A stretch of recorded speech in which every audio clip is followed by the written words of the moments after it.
Hi guys, welcome back to another video. Today we're starting the cake pop part of our baker series. In the previous video, we went over which chocolate is best, how to melt it, and troubleshooting. And this week we are getting into cake pops, so we're also going to be going over the recipe, how to get the perfect round cake pops, and also troubleshooting.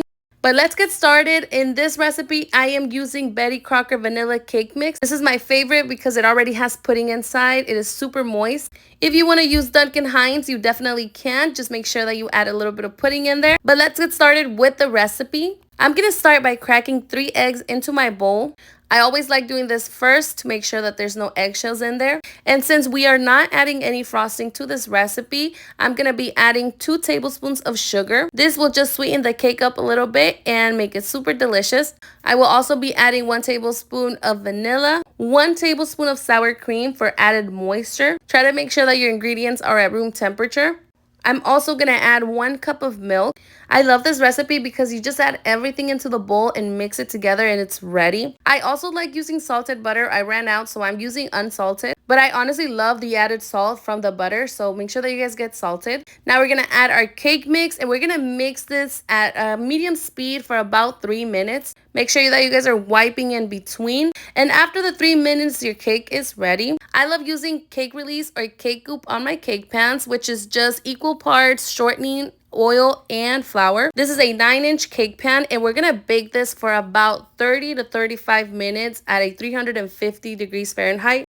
I might have baked this for a little bit longer than I should have, but once your cake is ready, you're going to cover it for 10 minutes. This will just lock in the moisture and it will give you the most perfect cake pops every time. In my updated cake pop recipe, I wait until the cake comes to room temperature and then I mix. This is because I don't want my cake pops to be gummy, but it also works this way so perfectly, you guys. The cake just comes together in like 3 minutes.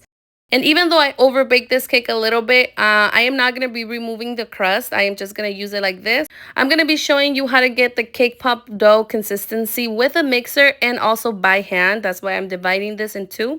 I always start at a low speed, and once the cake comes together a little bit, I will go up in speed. Like I said, this takes about 3 to 5 minutes. I'm using the paddle attachment here, and I am just speeding this up so you guys can see how the cake just comes together into a beautiful Play-Doh consistency.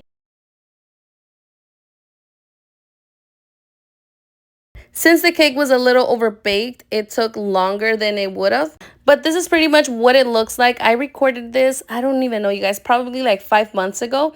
But since then, I found a better recipe and I cannot wait to share it with you guys, and actually newer techniques. But I honestly still love this recipe. It is so delicious, so easy to make. And if you want to do it by hand, you definitely can. The cake will be a little bit warm, so make sure that you guys start off mixing everything with a spatula.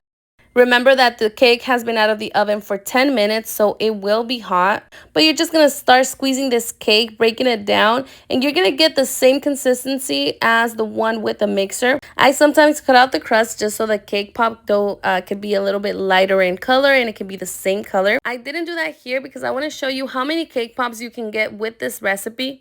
Once your cake is broken down, you can start kneading your cake. This takes about 2 to 3 minutes. Now that my cake pop dough is ready, I'm going to weigh it to show you how many ounces of cake pop I got. So I usually weigh my cake pops to 1 ounce. And from this batch, we get about 30 ounces of cake pop dough. That means that you get about 30 cake pops from this batch. I'm going to put it in an airtight container until it comes to room temperature, and then I'm going to put it in the fridge. I always like to shape my cake pop when it's cold. Your cake pop dough lasts about 7 days at room temperature, 2 to 3 weeks in the fridge, and 2 to 3 months in the freezer. But I honestly like to do them 3 to 4 days max before an event, just to make sure that they're super fresh. But stay tuned for the next video where we will go over how to shape your cake pops, how to get them round, how to dip them. And in part 3, we will be troubleshooting. We'll go over why does my cake pop fall off the stick, why does the stick turn yellow, and so much more. So make sure that you guys are sticking around and subscribe for more.